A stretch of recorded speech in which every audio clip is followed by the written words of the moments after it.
Assalamualaikum warahmatullahi wabarakatuh. Saya Lisa Suryani dari Prodi Pendidikan Fisika Fakultas Ilmu Tarbiyah dan Keguruan. Di sini saya akan membahas tentang virus corona atau COVID-19. Baru-baru ini masyarakat dihebohkan dengan adanya virus corona atau COVID-19. Virus corona ini sangat berbahaya dan dapat menyebabkan kematian. Virus corona atau COVID-19 sendiri adalah sekumpulan virus yang bisa menginfeksi sistem pernafasan. Virus corona pertama kali di Wuhan, Tiongkok pada akhir Desember 2019. Virus corona ini diduga berasal dari pasar seafood yang bersumber dari daging liar seperti kelelawar dan katak yang diperjualbelikan di Wuhan, Cina. Memakan daging binatang seperti kelelawar dan katak dalam Islam itu dilarang.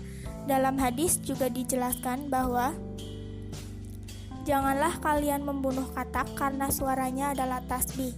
Jangan kalian pula membunuh kelelawar karena ketika Baitul Maqdis roboh, ia berkata, "Wahai Rob, berikanlah kekuasaan kepadaku atas lautan hingga aku dapat menenggelamkan mereka." Hadis riwayat Al-Baihaqi, Al-Kubra, Al-Sughra, dan Al-Ma'rifah. Segala perintah serta larangan yang ada di Al-Quran maupun hadis tentu ada sebabnya. Di Indonesia sendiri sudah terdapat pasien positif terjangkit virus corona yang terus meningkat secara signifikan. Guna menekan penyebaran virus corona, pemerintah telah melakukan berbagai upaya, yaitu pemerintah menerapkan strategi social distancing. Karena social distancing merupakan upaya yang paling ampuh untuk memutuskan penyebaran virus corona. Dalam hadis juga dijelaskan bahwa jika kamu mendengar wabah di suatu wilayah, maka janganlah kalian memasukinya. Tapi jika terjadi wabah di tempat kalian berada, maka jangan tinggalkan tempat itu. Hadis riwayat Bukhari. Maka dari itu, kita perlu adanya cara untuk meningkatkan imun tubuh agar terhindar dari penularan COVID-19 dengan melakukan cara 3M, yaitu yang pertama, mencuci tangan dengan sabun dan air mengalir, yang kedua, menjaga jarak, dan yang ketiga, jangan lupa untuk memakai masker. Juga melarang kita untuk berbicara yang tidak baik. Kalau tidak bisa membicarakan yang baik-baik saja, maka sebaiknya diam saja. Siapa yang berfirman kepada Allah Subhanahu wa Ta'ala dan hari akhir, maka hendaklah ia berkata baik atau hendaklah ia diam. Hadis riwayat Muslim. Kasus positif COVID-19 di Indonesia pertama kali dideteksi pada tanggal 2 Maret 2020. Ketika 2 orang terkonfirmasi tertular dari seorang warga negara Jepang. Pada tanggal 9 April, pandemi sudah menyebar ke 34 provinsi, dengan DKI Jakarta, Jawa Timur, dan Jawa Barat sebagai provinsi paling terpapar virus corona di Indonesia. Sampai tanggal 21 November 2020, Indonesia telah melaporkan 493.308 kasus positif menempati peringkat pertama terbanyak di Asia Tenggara.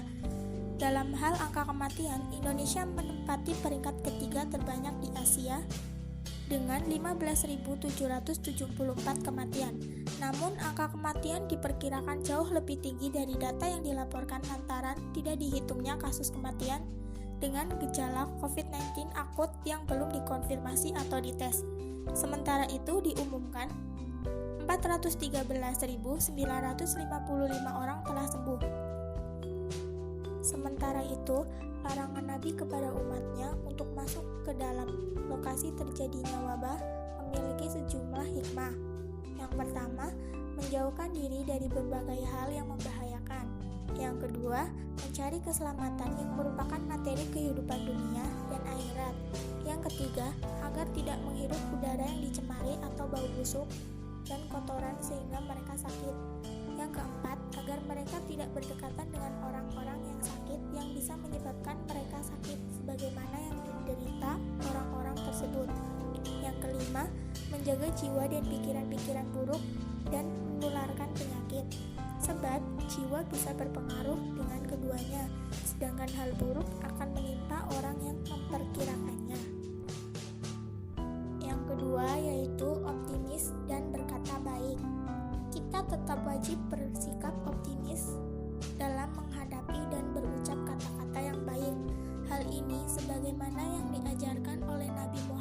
Shallallahu Alaihi Wasallam. Dalam hadis dari Anas bin Malik radhiyallahu anhu, tidaklah penyakit menular tanpa izin Allah dan tidak ada pengaruh dikarenakan seekor burung. Tetapi yang mengagumkanku ialah al-fa'lu, optimisme, yaitu kalimah hasanah atau kalimah taibiyah, kata-kata yang baik. Hadis riwayat Bukhari Muslim. Para medis mengatakan bahwa salah satu faktor yang memicu penyembuhan para pasien COVID-19 adalah mentalitas yang optimis serta tidak stres. Yang dibicarakan bukan angka-angka kematian korban, melainkan angka-angka kesembuhan. Yang ketiga yaitu kewajiban menghindari wabah.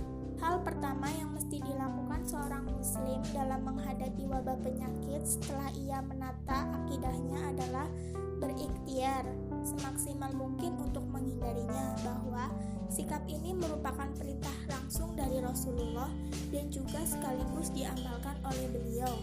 Dan larilah dari penyakit lepra sebagaimana engkau lari dari kejaran singa. Hadis riwayat Al-Bukhari. Sekian sedikit pembahasan tentang COVID-19 atau virus corona. Kurang lebihnya saya mohon maaf, semoga bermanfaat. Wabillahi taufiq wal hidayah.